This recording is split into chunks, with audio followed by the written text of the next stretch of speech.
à 17h18, le petit Marama Vairua montre le bout de son nez. Il ne le sait pas encore, mais dans quelques années, il deviendra l'un des plus grands Tahitiens du football mondial. Voici son football de destin.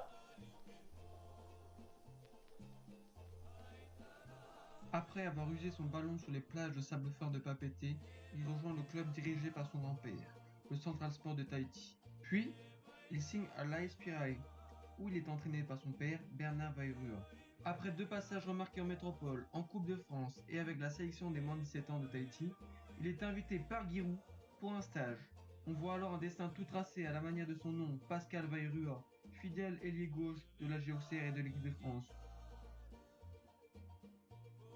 Il n'en est rien. Il refuse les propositions de Auxerre, Saint-Étienne et du PSG, n'étant pas encore prêt à faire le grand saut dans l'Hexagone. Il franchira néanmoins le pas quelques mois plus tard, en signant son contrat au FC Nantes, où il y intégrera le centre de formation José Arriba. Il y apprendra les subtilités du jeu à la nantaise. Sa première apparition en équipe première fut le 14 avril 1999 au Havre. Ce fut le premier et le dernier match de sa saison. L'année suivante sera celle de la révélation. En inscrivant son premier but en professionnel dans un fantastique 16e de finale retour d'Europa League face au Arsenal de Wenger Henri Petit au Mars, il inscrit le but du 3-3. Ils seront tout de même éliminés par les Gunners, score cumulé 6-3.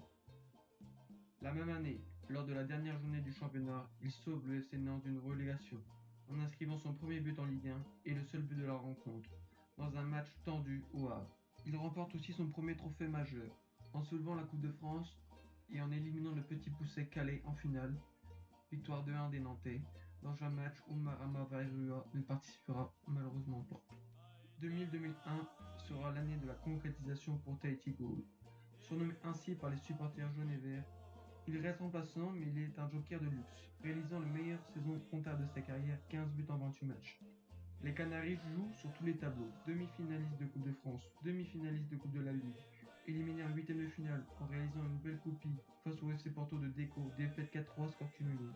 Mais surtout, et le plus important, les Nantais remportent leur 8e championnat de France lors de l'avant-dernière journée de championnat. Victoire 1-0 à la Beaujoire, but signé Marama Vairua. Il fête le même jour ses 21 ans. À la fin de cette belle année, Vairua est appelé en sélection tahitienne. Il refuse, espérant jouer plus tard en équipe de France. Mais c'est en équipe de France Espoir qu'il enfile sa première cape en sélection nationale, où il finira avec un total de 2 buts en 6 matchs. L'année 2001-2002 est compliquée pour les FC Nantes Atlantique.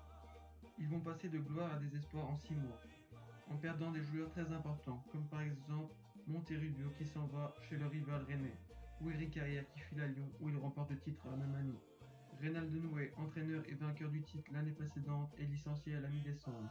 Il est remplacé par Angel Marcos, ancien attaquant du club. Il finira la saison dans le ventre mou de la Ligue 1, avec 43 points et une 10e place. Un match à retenir lors de cette saison est celui de Nantes à la Beaujoire face au Manchester de Ferguson, Giggs, Beckham et Van Nistelrooy.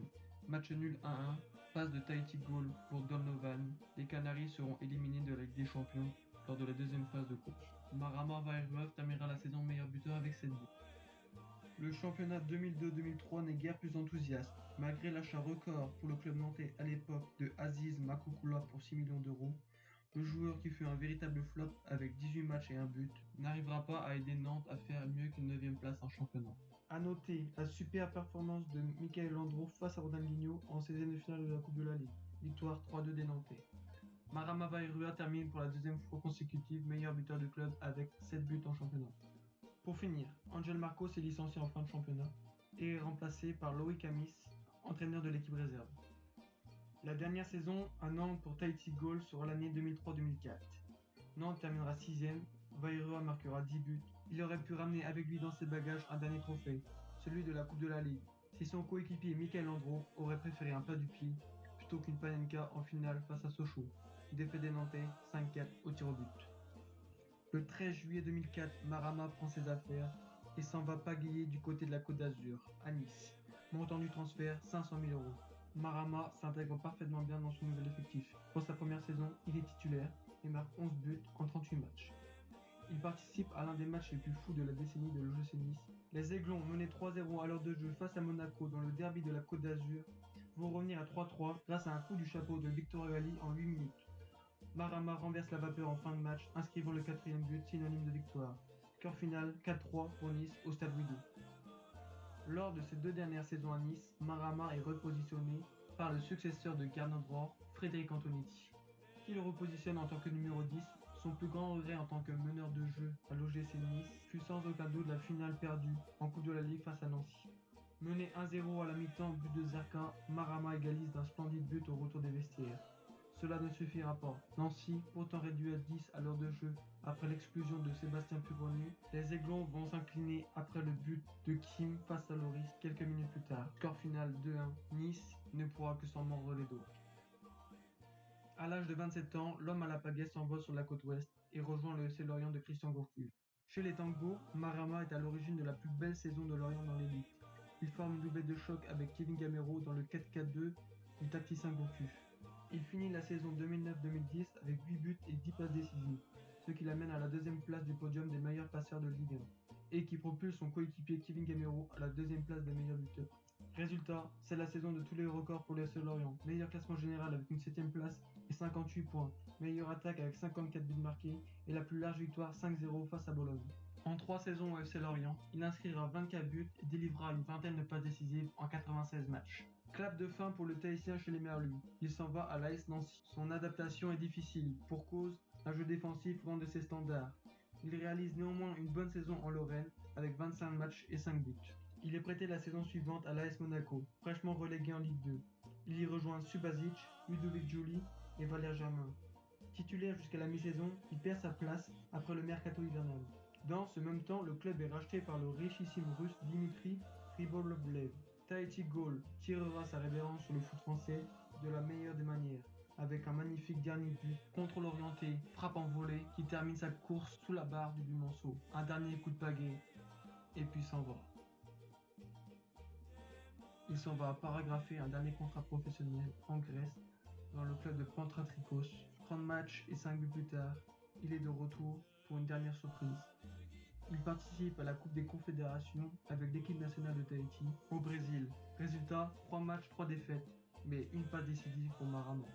Il boucle la boucle et retourne en amateur en D1 tahitienne, tout d'abord à l'AS Pirae, puis en 2017 à Tema Ava, et ensuite à l'AS Dragon, où il participe en 2018 à la Ligue des champions de l'Océanie. Dans ce même temps, il travaille pour un court instant pour la Fédération polynésienne de football. Puis, il crée une association qui s'occupe des enfants tahitiens et qui les lie au football, avec les stages de Marama Vairuba. En juillet 2020, à l'âge de 40 ans, Marama rejoint l'OGC Nice en tant qu'entraîneur adjoint des moins 19 ans. Comme son nom, en tahitien, qui veut dire lumière, Marama a ébloui la France, sur terre comme en mer, par sa classe et son génie. Et je peux vous assurer qu'il n'a pas perdu son coup de pagaie.